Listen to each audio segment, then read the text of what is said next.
catches up, right? Yeah, so we got 30 seconds before people hear us saying we think we're live. Oh goodness. Let me check The audio real quick. the page here. Let's see. What do we have? It's not telling me how That's many all right. people are on. That means nobody's watching. That's okay. We'll just do this, you and me. Yeah, that's right. That's the way we always do that. Um, let's see. So tonight is the live stream of Roast Gooble Dinner, episode 132, Wallpaper. And the topic for that podcast was what, Val? It was The Fall of Grayskull fan film by Daniel Benedict. All right. And we've put a lot of thought into this, and I think we got a good theme we're gonna go with tonight. Um, let me see. Now we got at least three watching. Two of them are us. Two of them are us. Yeah, I thought of the snow might have some people stuck in tonight, so they might actually tune in, but You we'll know what? see. It might pick up. Might pick up. All right. Oh, I don't have any music playing. There we go. Val can't hear it, but hopefully everybody else can. Yeah, that's all right. That's all right, man. All right. So I'm gonna kind of planned out the stages of this thing about how I'm gonna work everybody in here, and so kind of You want to give them to the end. a pre-check on what you're gonna do?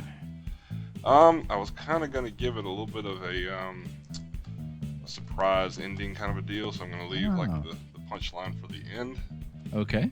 Um, so we'll have three characters in this one. I'll tell you that much. And I'm gonna work on those first two now. Yeah, with the film, if anybody has watched it, the Daniel Benedict's fan film for Fall of Grayskull, you can go to fallofgrayskull.com, and there is a link there for it to check it out.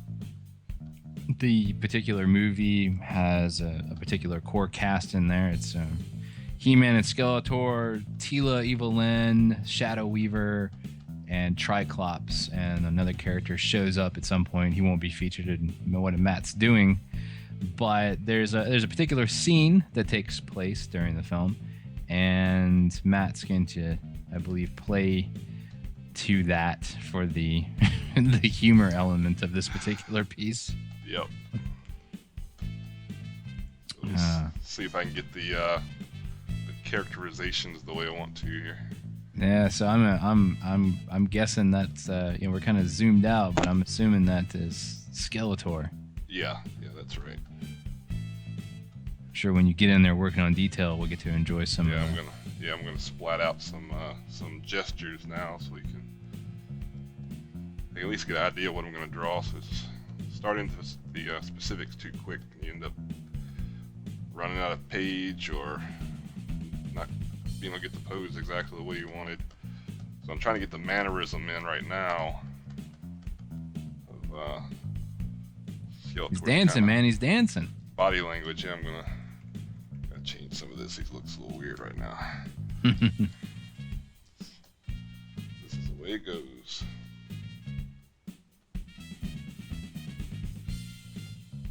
So, do you have actual reference on one of your other monitor setups where you can look at for the character, or are you doing this out of your head? I referenced some earlier, but Skeletor. I'm not going to go into doing him movie style. I'm going to keep it a little simpler. The movie had much more ornate costumes and whatnot, so I'm going to try to keep it simpler. We're going to try to keep these things to 1 hour if we can, because it's been going a little bit long, and I know it can get a little old, I guess. Yep. Staying on here for too long, so. Now, one of the challenges with Skeletor always is, how do you make a skull have an expression anything besides either like a sinister smile or a goofy smile? It's like you can mess with his eyes a little bit. What do you do with his mouth? Because it's like he's always showing his teeth, so you don't have like lips and stuff like that to use in order to try to get a different kind of expression on his face. That's always a challenge with him. Is Usually it's pretty easy because he usually does, if you're doing a serious drawing of him, have some kind of sinister grin or laughing or something like that. So it just works. But trying to make it a little more silly, it's a little challenging. All right. And tonight also will probably be a little sloppier than what we did on Mossman, just because that took me an hour and 45 minutes with just one character. So tonight I'm going to try to get 3 characters done in an hour. So try to scratch this out as fast as I possibly can. And hopefully I can hit the poses and everything I want the first time and not have to mess around with them so much. Yeah, it's so which particular when you referenced the Skeletor, did you go for like a toy or something like the Filmation cartoon? Because it looks like a toy mostly. Okay. It's a kind of a amalgamation, I guess, of several things. I guess, but mostly I think it's the Classics toy, which is kind of the extra detail version of the Classic toy line. Oh, okay. Like the 80s toy line. I guess, isn't that accurate? The Classics kind of. Yeah, pretty much. Yeah, I think that's a fair assessment to look at it that way. It's sort of taking the 80s toy version and sort of pumping it up to modern, for the most part, articulation and design capabilities. What they can do these days with the the joints and the type of construction that they have on the molds and materials, that sort of thing. The high-res version of the 80s toys.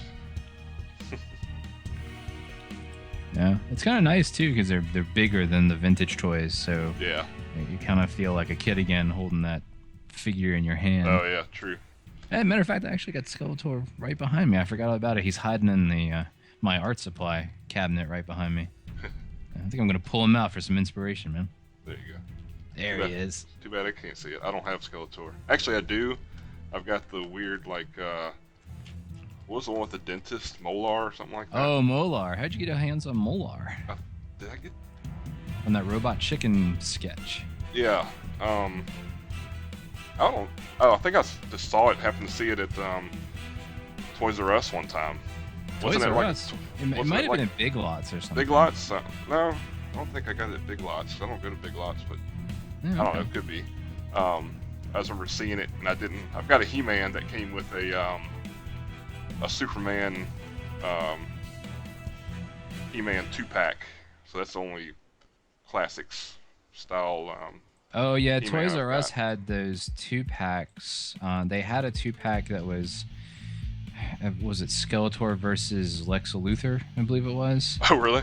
No, I didn't see that.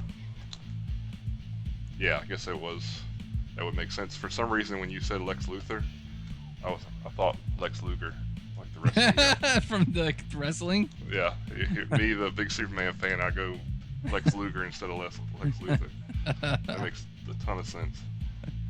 Yeah, I got the Skeletor right here in my hand, so it's kind of fun watching you do an illustrated version of him, like yeah. So. Yeah, I might have to actually pull up some reference, because doesn't he have like the kind of a similar detail on his, I guess, does he have boots on? No, he's got kind of like these shin guards that go from the ankle up. They go all the way. They're not really shin guards, but they go all the way around his. Do they have like the double ones like this, where it's like got the one peak and the second peak? Yep. Yeah, he's got the double peak on it. Okay. It's like his wrist, even though his wrists are colored the same way, like he doesn't actually have gloves on. Which I always just assumed was a mistake. Oh, gotcha. That they were supposed to be gloves, but everyone's got different theories on that. So yeah, because it's weird, because it's like you can see, like on his legs, he has those little shin things, but you can also see his toes. So it's like on one hand you might think it's boots, but then you can see his toes. So he's got just really calloused feet, man. He can walk around wherever he wants to. Yeah, that makes sense. Yeah. That's what happens when you got spiky-toed feet. Skeletor's hard like that, man. Yeah.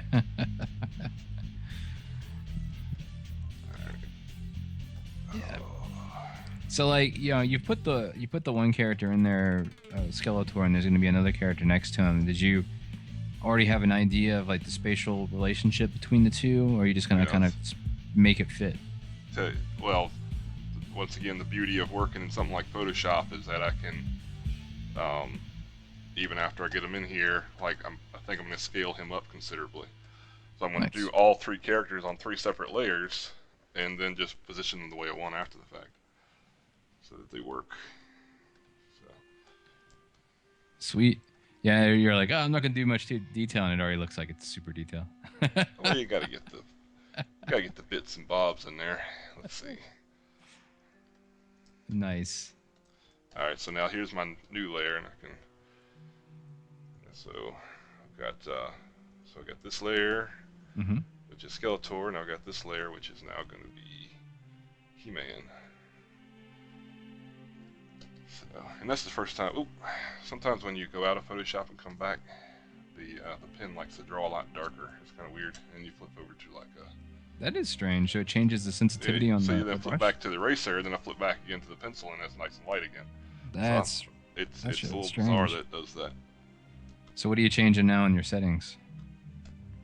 In my settings? Yeah, because we're looking at. Oh, now we're back to your. Sorry, I forgot about the lag. Oh yeah. About 30-second lag. Val and I hear each other real time, but then he doesn't actually see what I'm talking about for about 30 seconds, so he has to kind of fake it sometimes. You guys are hearing us, I assume, much more in sync with what's going on. In sync with what you're seeing and hearing at the same time. We have to kind of. So where did you? Let me rephrase that. I mean, you can draw comical things, and you have a bit of a cartoonist sensibility about you. Like, what was your inspiration to be able to draw like kind of animated like that? Like, how did you teach yourself? Did you draw from something like to learn that way? Yeah, I guess it's mostly. I'm sure a lot of it's mimicry, even if I don't realize it. Like just mimicking other people's styles and stuff as I learned how to draw. But I do enjoy drawing cartoony just because of the fun of it. And once, like we talked about before, I don't often get to do that. So it's nice to be able to do that on stuff like this. It's not serious. We can have fun and draw silly things. But yeah, I think it's mostly just time and desire to draw it that way. and there's Donna in chat giving you some slack, or flack, I should say. Completely in sync, nothing like that. Yep. Yeah, I wish I could make a further joke to that, but I'm not familiar enough to. You're not on your boy bands, man? Yeah, it's like the only name that comes to mind is like Nick Lachey. Isn't that one of the guys? I don't know. You know what? You actually already know more than me. So. Yeah, it's like I try to make some other joke, but it ain't gonna happen.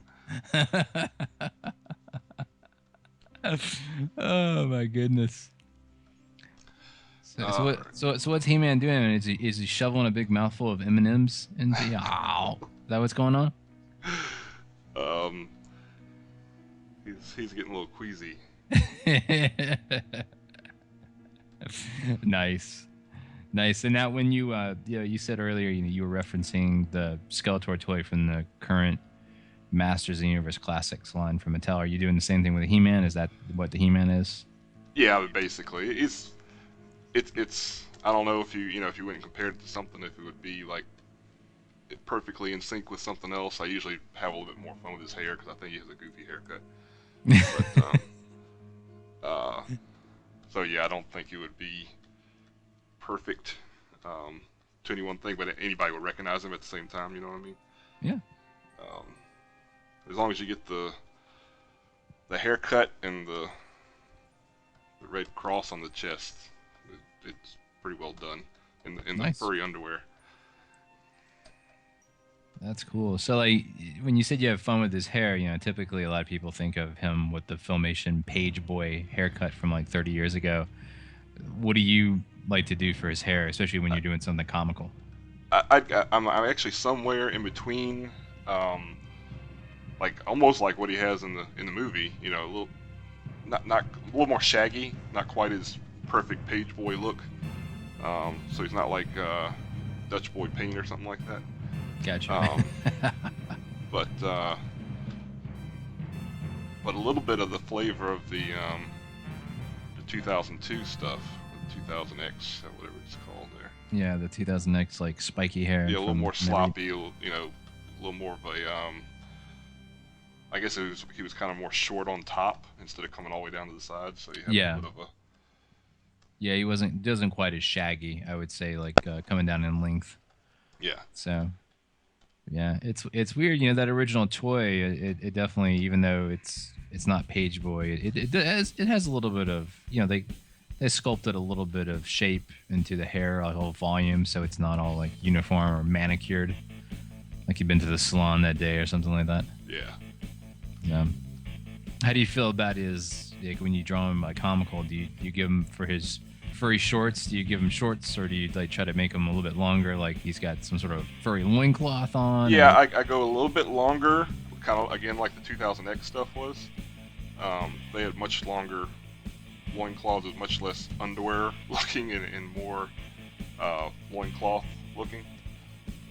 And a lot of this, because of the foreground character, is going to get cut off. So I'm going to draw that next, and then I'll figure out how much of their lower bodies I actually have to draw. Sweet. Yeah, speaking of the 2000X, I remember when we had the studio in downtown Lynchburg, you know, Leanne, Hannah, she was sitting over there, and we used to put all the figures around the edge of her desk. Right. And we had them all up there. It was pretty cool to walk in and see all these toys lined up all over the place. But that was a lot of fun. The look and styling of those back then, and it was a definite difference. It had to be. I can see it was where some people could hate on it at the same time because it was such a departure from the original look. But I think it was, you know, trying to cash into a new audience that didn't have a built-in appreciation for the old stuff like we did. So. Had to freshen it up and make it a little more new millennium. Back when we were those 20-somethings. Yeah. We were too hip to be square, man. That was lame. Yeah, that was more of an 80s reference. So. That was an 80s reference. Yeah, well, we grew up in the 80s, you know. You gotta. Yeah. Oh my goodness.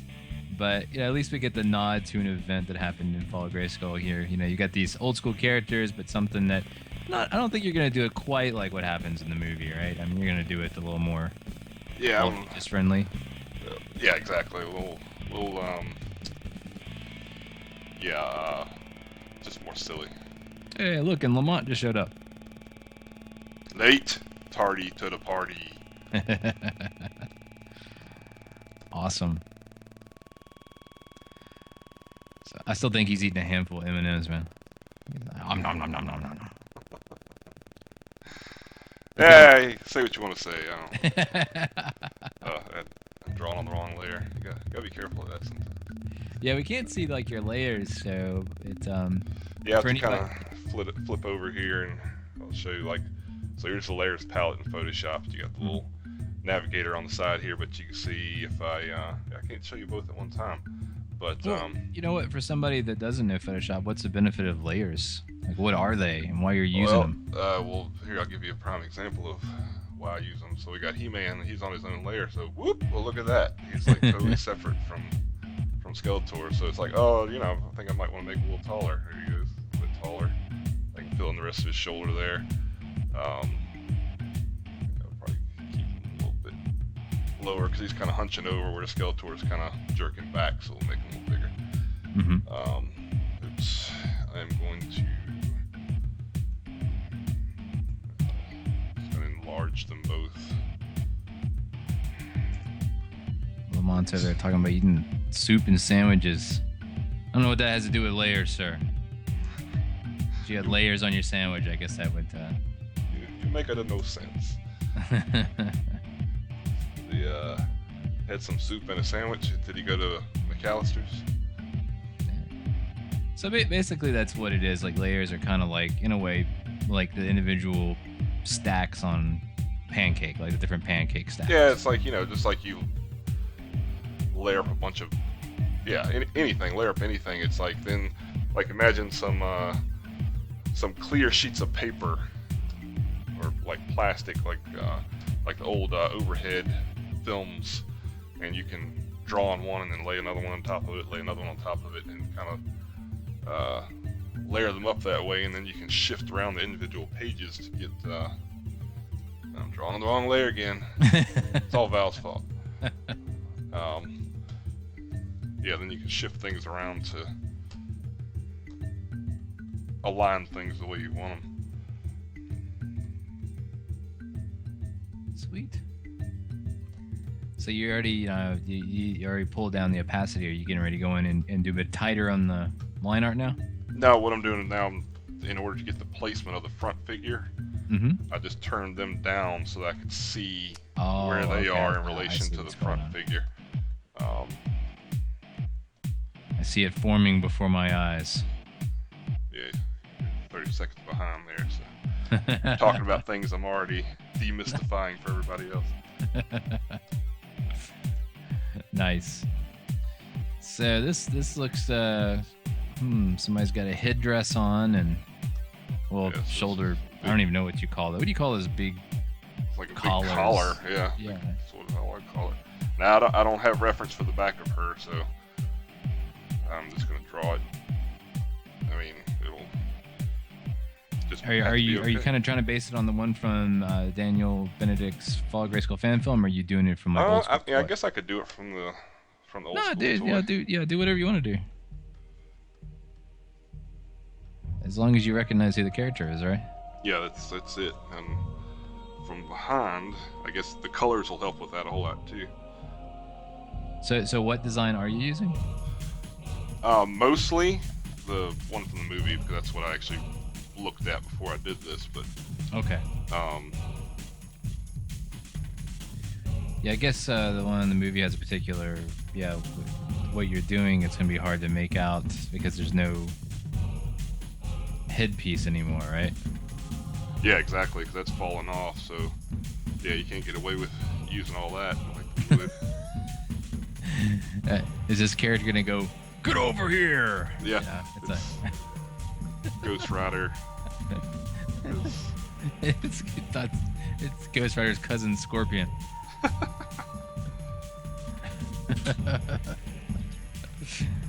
Fatality. Yeah. Nice. Yeah.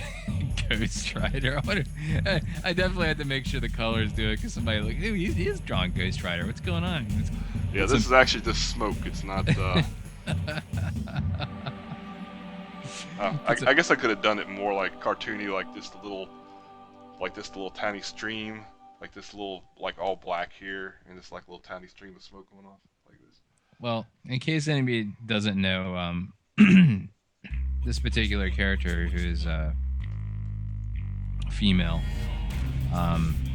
encounters a bit of bad luck in the film, and while the aftermath in the film may be a bit too graphic for our particular taste, we went with something here. Matt's gonna keep it a little more accessible to the general public, I suppose. Yeah, he went. I guess we're kind of giving spoilers too. Yeah, that's why kind of dangerous. Yeah, it's that's all we can say. We should have put a spoiler clause on this video before we did it. Oh my goodness. Sweet. Yeah, I don't remember that character. I'm gonna while we're talking, I'm gonna go look at reference. I know you could see that character's reference pretty well in the blooper reel from it. Okay. Is at one point they're dancing, like at the very beginning? I tried to find images, and there was a couple images out there, but they were, as you would expect, mostly from the front. So you want me to find it for you and send you a link? Yeah, if you want to send me a link, that's fine. Okay. I mean, you're already kind of far into it, so it doesn't really matter. But well, I can catch it before I start inking it, and then. Sure. Hopefully this doesn't start playing something out loud because I muted it, but you never know what's going to happen.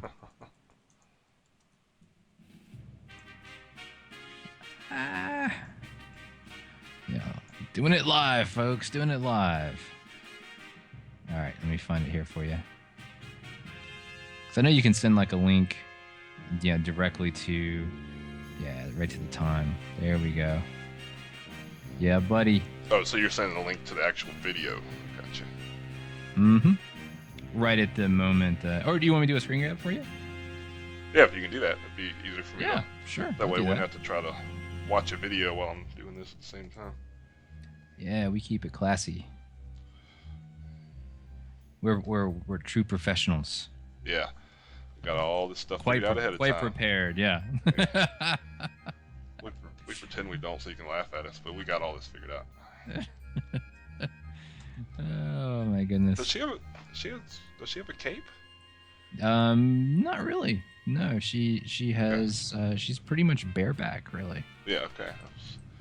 Yeah. Yeah, she had just the flowing like cloth around her legs, like at her hips. Yeah.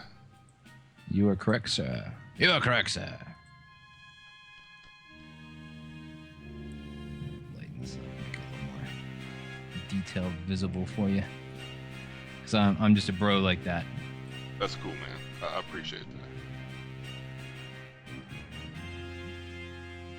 that. All right. Wonder if it's gonna make a bloop on Skype and people can hear it. Probably. Here, I'll activate the window first, so it won't do that. Yeah, excellent. All right, here comes the reference for you. And you can grab that and run with it. Yeah, well, where's this going to open up at? That's what I want to know. Right in front of Photoshop. It's yeah, she's all covered for the most part. Okay, so she does have something going down her back there. So that would be interesting detail to show.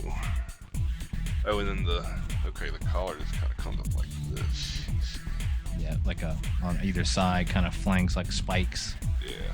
Kind of. So cool. Get a little bit more going on here. So how many so far of these do you remember that you've drawn? Because I know there's like 20 I saw at the color. I need to get through everything else that's going on this week so I can try to start squeezing those in. But do you know how many wallpapers you've done? Started at 70 and did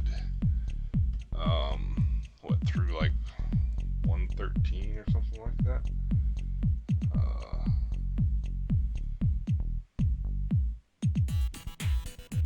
It sounds about right. Something like that. So over 40, right? Yeah, I was actually gonna look. Yeah, so I've done 70. Oh, and I went back and started doing like the first ones too. So I did 1 through 5, actually 1 through 6, and then 70 through. Oh, sorry, we skipped a few too though. So 70. Let's just see how many are in this folder. How many files are there? Roughly 50. Roughly about 50, because some of these are like extras, like the layers of that one where he's trying to pull the sword out of the. What is it, like a? It was a letter opener holder. Yeah. Came out from Icon Heroes. Yeah, they did some merchandise for He-Man back in the day. Gotcha. Elizabeth says she wishes she could draw. Anybody can draw. Let's see here. I'm gonna do the simplified version of this. Okay. You don't think anybody can draw, Matt? I think they can. They practice, you know. Oh yeah, it just takes. You just got to do it, basically. I mean, a lot of people are. They get it more natural, but I think anything, if you put your mind to it, you can figure things out. It's a lot about. Be cliche and stupid here, but being a student of life, where you just kind of observe things and things that you like in art and stuff like that, and that helps you. And if you don't have that innate talent that you think inside, just be like me, fake it till you make it. Well, I'm doing that right now. You know? Been doing that for a long time. That's why I'm still doing it. It's like it's always that. It's always like I don't really know how to draw that, so I'm just gonna make some stuff up. Oh my goodness. That's what you gotta do. All right. Yeah. That's closer, right? I can't. Yeah. Looks like she has some studs around here or something. Yeah. There's probably some rivets that go around it before it's like a 2-layered piece. Yeah. It's like So yeah, I got the layer here. yeah, oh, I see it. Yeah. So yeah, you can throw some studs, whatever you want to do. Yeah. Looks like there's some kind of stuff going on there, but I'm not gonna get too far into it just because for time's sake. So we're already 30 minutes now, and I still gotta ink it. So you can do it. The power of the Tyree, of the tree, of the Tyree. I'm gonna do all of them. Oh goodness, the Val Tree's referencing my favorite. how Is Mr. Tree? Yeah, how much people figure out how to butcher the last name Tyree when they call me on the phone. Like, why would you think that Tyree was tree? Matt Tree. Matt Tree. I love that one. One of my favorites. I'm trying to think of a good example of just how stupid that is, but I can't really think of anything else. Oh my goodness. Now, you know, there's a lot of people around here, I even have a hard time saying it. They put an accent on the E part of the name instead of the Y, the I sound. And I typically put the accent more on the Y. Mm-hmm. So Tyree instead of Tyree. So a lot of people kind of do it that way, but I mean, a lot of people with the last name Tyree do it that way. It's just, that's not how my clan does it. Put it that way. Your clan. Yeah, my clan doesn't do it that way. I'm like looking at this thinking how I'm going to color it because, you know, I want that foreground piece to be darker when I do it. So, you know, the emphasis is more on the reaction of the characters in the background. Yeah, I figured if you just did the back of her kind of dark and like a more monotone, it would kind of make them stick out. Yeah, that would work. That'd be good. So that'd be a lot of fun. And again, I'm not going to spend as much time on it this time, so the inks are going to be decidedly more sketchy and quick.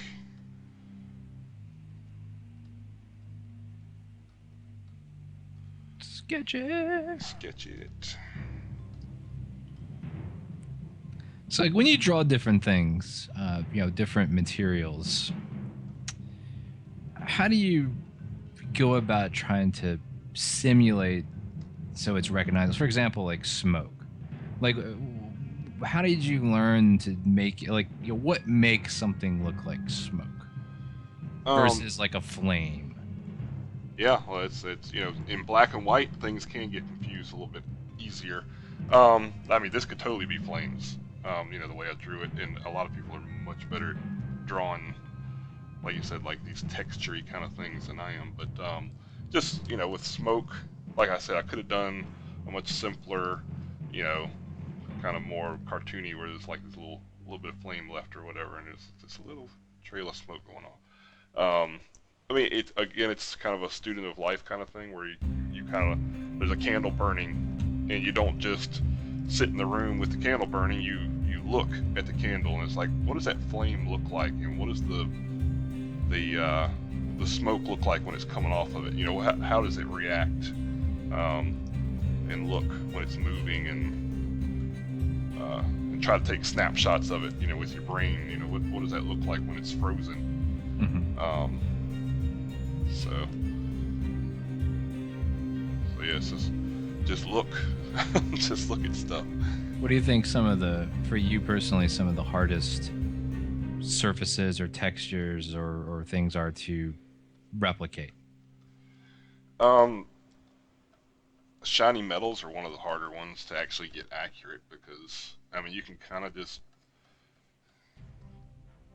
slop it out, you know, which I do a lot. It doesn't mean anything. You know, shiny metal is like a mirror, you know what I mean? So it's like, it reflects the environment around it, and it's also distorted by the shape of the metal. So, you know, stuff like that, in order to draw it accurately, it's hard to do, because you really have to think about, you know, if this thing is curved, you know, depending on the way it's curved, it's either going to make things stretched out to be wider or to be taller, you know, kind of like a funhouse mirror type of effect. So there's that would be, oh, she didn't have anything on her forearms, okay. I was going to do like the Evelyn forearm things. Oh, makes it simple, man. Nothing to draw on the arms. Yep, it's very easy. Other things, stuff like water is hard to draw for similar reasons, just the way it reflects and refracts light and that sort of thing. You have to think about how that looks, and especially like an ocean or something like that, because if you look at ocean, there is a bunch of detail going on. It's random detail, so you can kind of get away with it. It doesn't have to be perfect, but there's still a ton of detail there. And so drawing like say a beach scene where you got waves and stuff like that, that's tough to draw, just because there's so much going on there. In order to make it look right, you really have to figure out how the waves look and how the reflections in the water and the darks and lights work together to make it look like waves and ripples.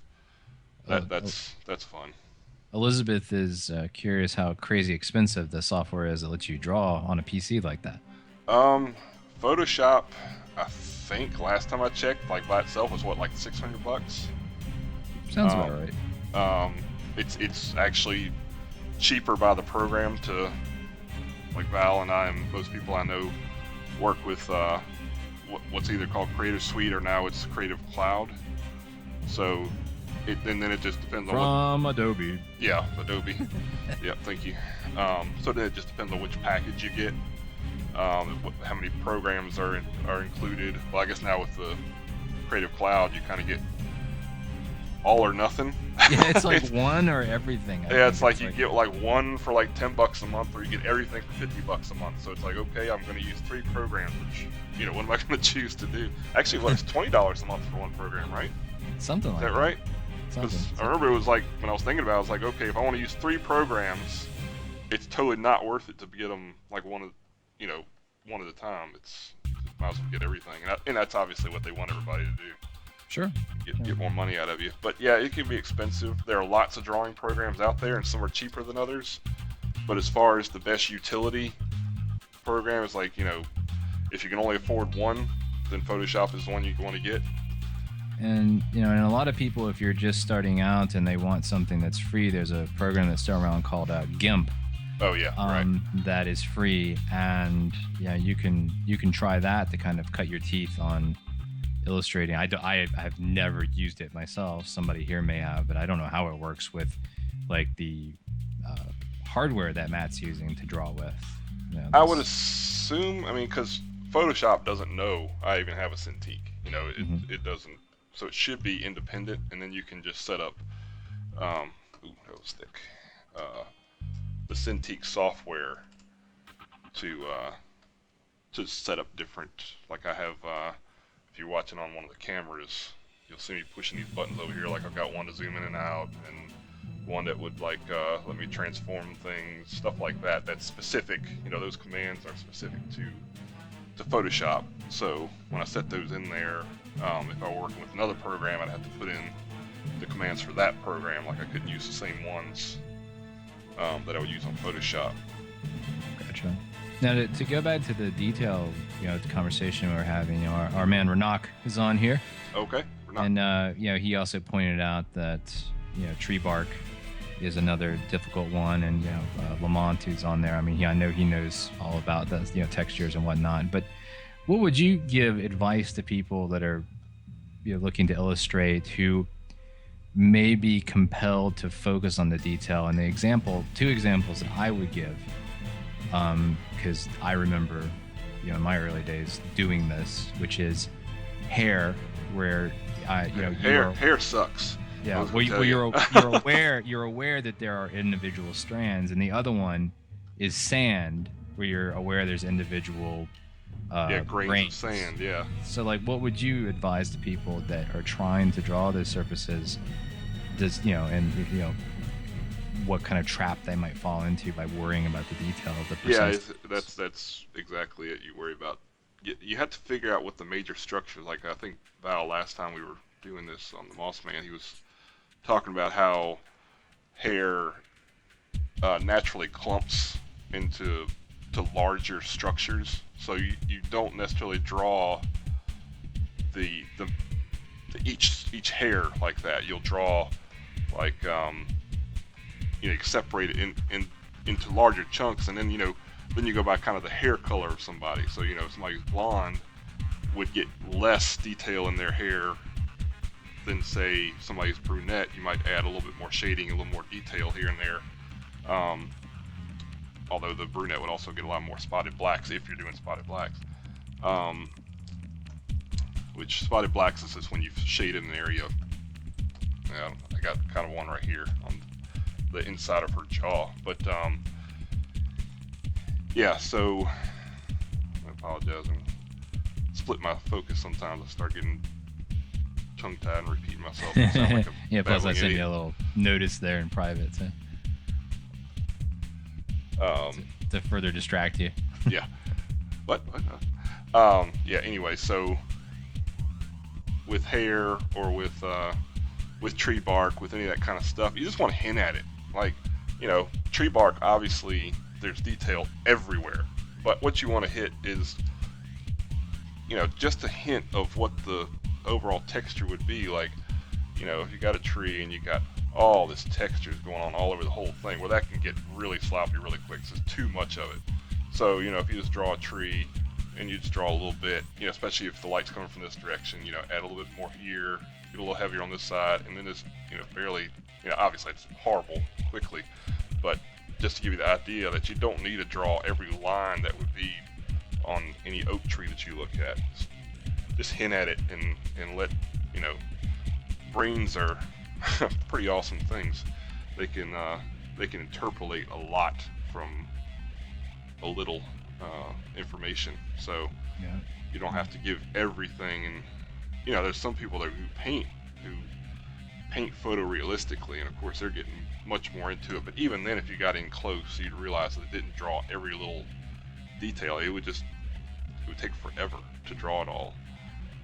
And the great thing about trees and such like that is it doesn't have to look exactly like the tree that you're looking at. Whereas if you're trying to do a likeness, it does. And I'll be the first to admit that I'm not good with the likenesses. Likenesses are difficult. Yep, I can draw somebody and it'll look like a person. You kind of look at, okay, they've got a nose, eyes, jaw, whatever, but it don't look like that person. So, fail. One thing Lamont had said, he had said, draw shapes, not lines, and that was something that I had been taught as well, like through life drawing when working for models, which was, it's drawing's not the right word for it, but it's like I guess it's not so much paint either, but you recreate the shadows. You don't do contours or whatever, and when you put the shadows in, you start to create the form.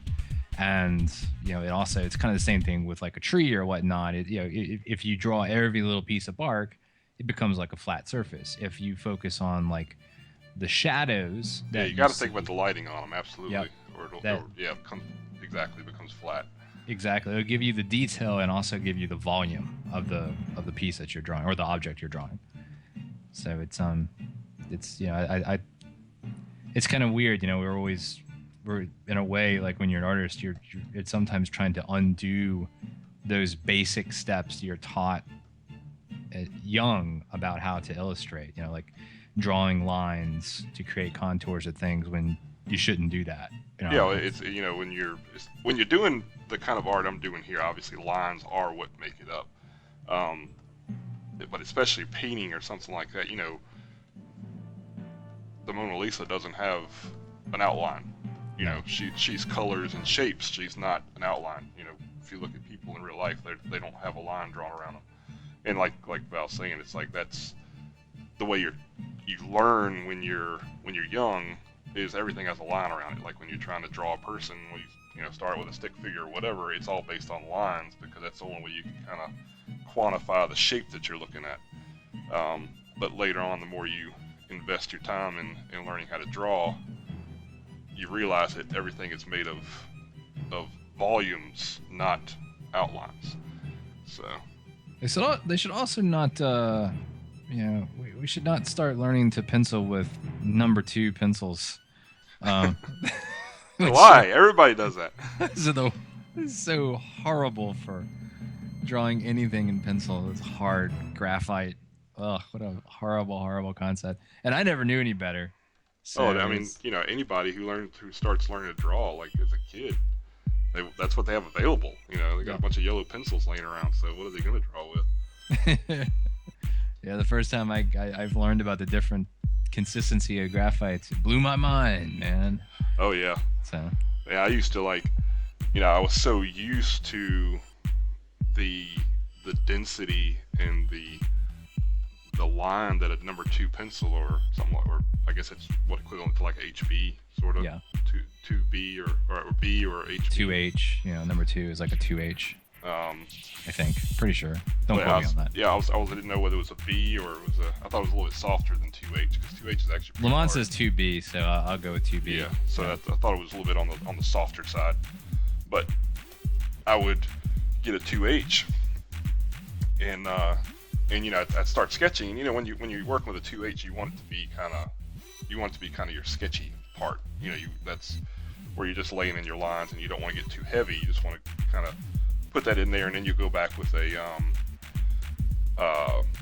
heavier pencil and detail it and get it the way you want it. Kind of like I'm inking now, as you can pretend that's a softer pencil, which is what when you move to the B, it's actually softer lead, and that's why it lays down more graphite on the paper, and therefore it makes it look darker. But anyway, I would go with a 2H and start drawing, but my natural flow would try to kick in and try to bear down harder to get a darker line, and I would end up just totally carving the paper with the 2H. And just to end the question, pencils.com says that a number 2 is typically HB or middle of the road. I thought it was HB or B. Yeah, it was like right there in the middle there. I knew it wasn't on the H side because it's pretty soft. No, that would be pretty hard. Yeah. So. I don't think I've even seen I think I saw a 4H one time. That's as hard as I ever saw it.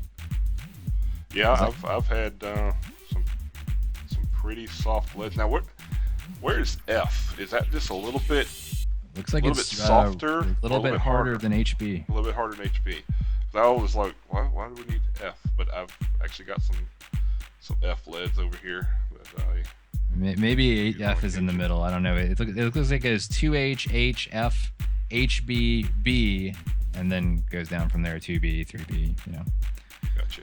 So, go figure. Anyway, I don't even know if people are going to be like, wow, why are they talking about this? So gotta have something to talk about, man. They can offer something to the conversation and then get us pointed in a new direction. We're figuring out things like, people are helping us learn. We're learning together on the Matt Tyree live drawing session. Shoot. Oh my goodness. What's your who's your I may have asked you this question already, but who's your favorite Masters of the Universe character, Matt? Total tangent from what we're talking about. But. Yeah. I guess I can just be lame and say He-Man, but trying to think of. You didn't have if you think back to the toys, like when you were young, there wasn't like some toys. Yeah, I liked let's see. I think I liked Manny Faces. He was my first one I ever had. What I used to play with what was that? Was it Cyclone? Yeah, the spun around. Yeah, that was a pretty cool one. Of course, that came out much later in the line, but I was trying to think of the ones I kind of gravitated to play with more than others. Lamont says he liked Orko. He was speaking as a He-Man fan, if you grew up in the 80s like us old people, Orko was kind of a lame toy. I mean, to be completely honest, he didn't really do it. And I was always I don't know, I was an anal child, I guess. But it got on my nerves that he wasn't enough like the cartoon. Which a lot of the figures weren't, obviously, just because of the nature of drawing the characters on the cartoon. They had to be more simplistic and stuff. But it's like, I don't know, just I can't exactly put my. I mean, the scale wasn't exactly right. For one thing, he's too tall, Whereas on the show he was much more of a squatted body. Yep. So that was one of the things I don't know, stuff like that got on my nerves. It's like I can't play with it like he's on the show because he doesn't look right. Which was totally stupid, but he had that cool little magic trick. Oh, I forgot about that. Yep. Fool your friends who aren't very smart. Yeah. Yeah, people who watched last time are like, man, he is slopping this thing. It looks awful. Oh, compared to the detail from last time? Yeah, it's like... You know what, but these are more of like a drawing session for fun, you know, to have like kind of an exercise. Yeah, because you're going to draw it anyway, so you might as well share it with other people while you do it. Yeah, once you zoom out from it, it's not as... when I get it really tight like that, it really stands out as being sloppy. But yeah, I've got this Skeletor figure in my hands, and I've moved his ankle joint so much while we've been talking that now they're completely loose.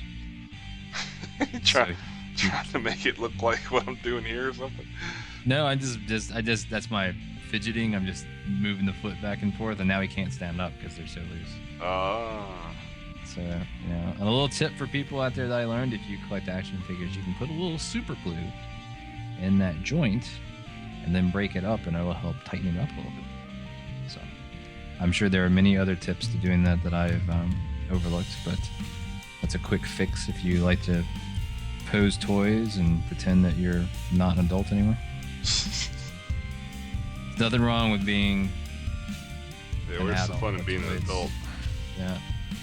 Take life too seriously. It's geek is the new chic, man. That's what they keep telling me.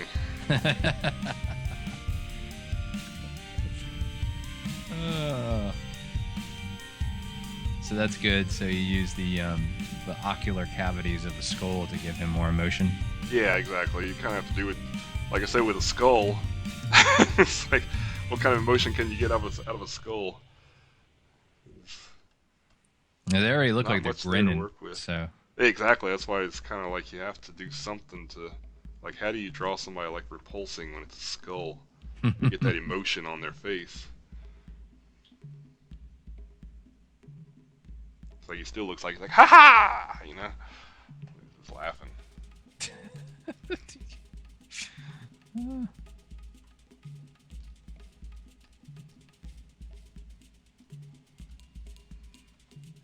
And sorry, it was like I got sent a text message. It was I would share it with you, but it doesn't really have any context what we're talking about. Yeah, so it was just somebody who bought a PowerCon exclusive. Happens to be somebody who's actually on television, so that's pretty cool. So there's all types of people out there that love He-Man. It's not just us, you know, fans. There's us regular folk. You know, hey Mike, you know, Mike Petruk is on here, and I don't know why he said Alice Cooper. It's kind of weird. Oh, he's because of the black around his eyes. Okay. Oh. So, Mike the drummer. So, yeah. And oh, Cookies just showed up. Oh, yay! I tell you what, there's nothing better than watching, you know, Matt illustrate while I eat some cookies and make him feel bad for not having any. All right, Matt, you ready for this? This is live, folks. That's good television right there. Television? This is sort of like television, right? Don't you all wish you had a delicious warm cookie? I keep it classy, man. Shut your mouth. I will, around this delicious cookie. All mumbling, talking with your mouth full and stuff. Rude. Can you hear me chewing? I can hear you yumming on it.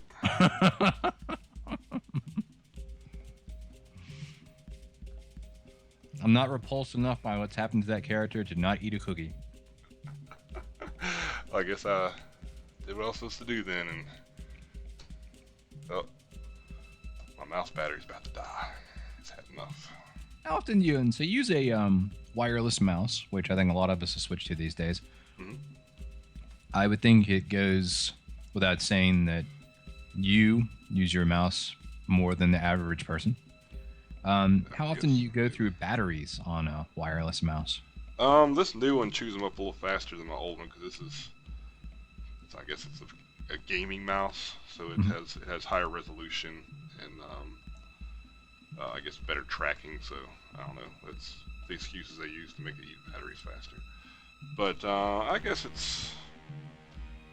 I get a little bit more than a month out of them. Oh, okay. It's not horrible,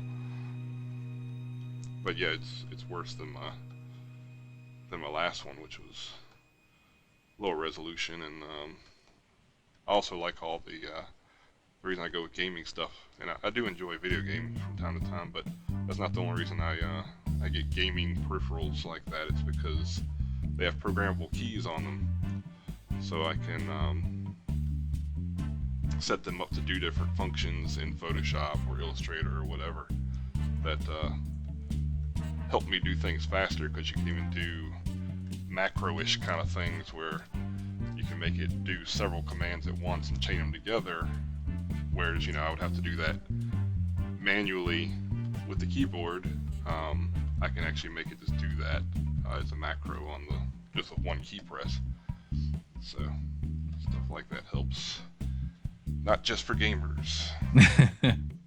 Yeah, I'm too lazy to program all that stuff into. It's like the basics. I've always wanted to do that. Like I see you using your Cintiq, and you've got these shortcuts programmed into it for keys, but it's hard for me to break habits of using something. If you get used to it, I mean, there's still a lot of things that I'll still go to the keyboard for. I'll just do it with the hotkey press.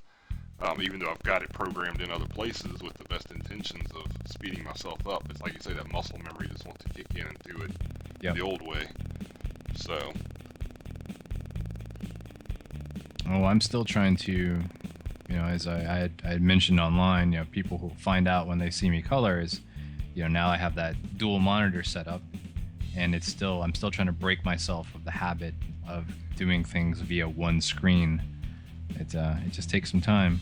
Yeah, it's definitely one of those things where once you get used to it, if somebody tried to take it from you, you'd probably fight them to the death for it. It's like, no, that's mine. You don't take that. Fight them to the Fight death. it to the death, man. Death grip. It's like, no, take my firstborn child, not my monitors. I'm kidding. Feel like I'm calling social service on that guy. That's wrong. Oh my goodness. So we got the big old He-Mans. Now, you're inking it around? You're not going to try to do it behind the pieces, like you're just inking all as one solid piece at this point, right? I've still got it in separate layers just in case I felt froggy and wanted to push them around a little bit. But no, I am inking like I'm stopping at Evil End there and stuff like that. My plan is to pretty much keep it the way it is, but just in case I've got it on layers. Okay. Is that I mean, what you're I wouldn't see any reason to do it otherwise. Yeah, it's like if you got the layers there, why not? You know what I mean? It's like just makes your life easier if you do decide you want to change something.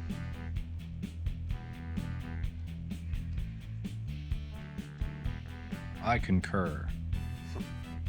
Well, that's good.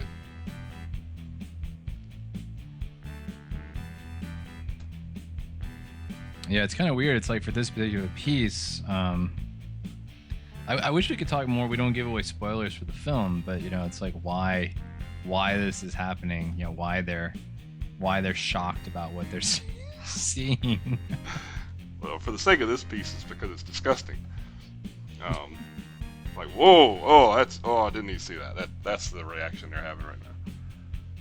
So. Yeah, that was pretty cool. The gosh, I want to talk a little bit about it. The effect that they're recoiling from that's in the movie is based on an Indiana Jones movie, which probably tells you exactly what happens. Yeah. And it was a lot of fun on Roast Gooble Dinner, this particular episode, where Daniel talks about how they did that. What the process was to do that effect, and it's pretty neat. It's a lot of fun to see it. It's still a little nasty, but well, from what I understand too is that Daniel is a huge horror movie buff and fan, so I think he used the opportunity to try out some cool effects that would be more typically associated with a horror movie. Yeah. To exercise those skills.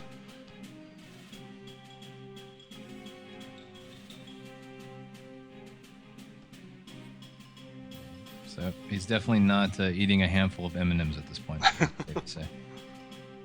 No.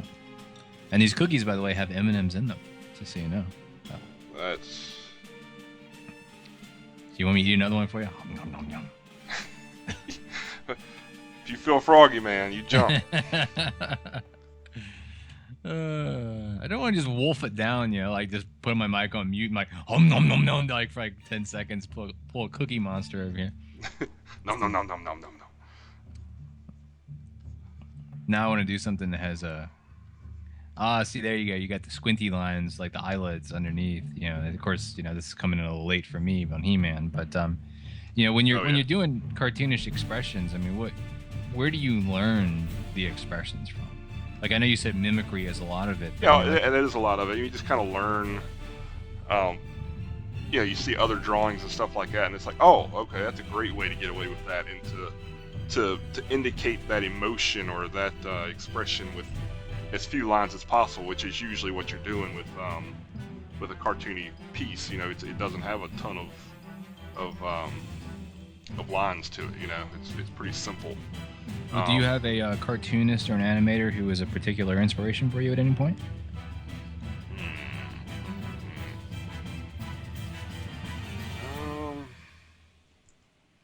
I mean, all of the old Looney Tunes type stuff, all that has like the perfect expressions. It's very expressive.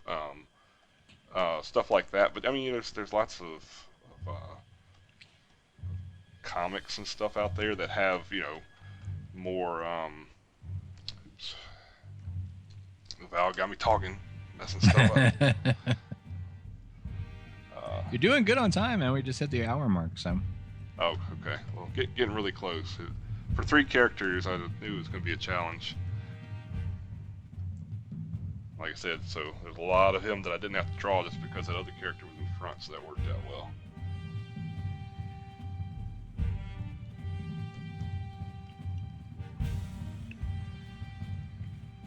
Knox says, how do you maintain the look of a character in different poses or from different angles? How do you keep it consistent? Or do you? Yeah, if you're doing turnarounds, you got to be more careful. But this He-Man, he's basically the same as other ones I've drawn. But if you actually compared him, put him side by side, he's not the same. He's whatever he needs to be for this drawing, and again, that's because I am working fast. I'm not like going back and making sure everything's like perfect, like you would have to for more of a professional job. But if you're just talking about from different angles, it's all about the reference. Just looking at what things look like as you turn around, turn the character around, and how that same part would look if you spun like talking about Evelyn earlier. It's like, what does her costume look like from the back? Well, first you gotta have the reference for it to know, and then you just go from there and figure out what it looks like back there. It's just drawing it all over again from that different angle, and then make it somehow come around to the front to work with what it would look like that it looks like on the front. So. Yeah, you don't have that benefit of it being like a 3D model. So yeah, you don't have that much of it. But if you don't, it's again, you fake it. If you don't have the reference for it, you just fake it and get as close as you can. Let's see, turn off all my pencil layers. All right, so I mean we can call it quits there, I would think. Sweet. Yep. And you can see it's still on the each character's on his own layer or her layer. Yep. Oh, you know what? I did forget a part. Uh-oh. He-Man lost his lower leg. No knee for him. Yeah. Not much there to draw. Nah, no, not at all.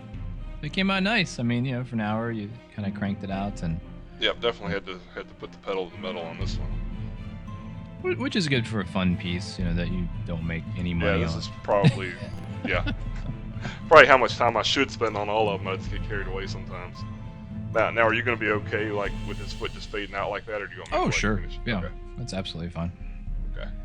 Yeah, that works a-okay with me. Yeah, Okay. All right. Here's the piece de resistance, or whatever you call it. Excellent. Nice job, sir. Scribe it here, even though you've been doing that for me lately. You want Almost me for to 2015. I'll be doing that for a couple months. Oh, gotcha. Yeah, I've been throwing the signature in there, so it's been no problem for me. Yeah, you can replace it and make it more normalized. Oh no. It's probably better to have it handcrafted for the piece. Yeah, it's just those old ones for whatever reason didn't have signatures on them, so I've been slapping them in when I go back and color them or post them online. So, but it came out nice, man. Nice job. I hope everyone who watches this is likes it too and enjoys it.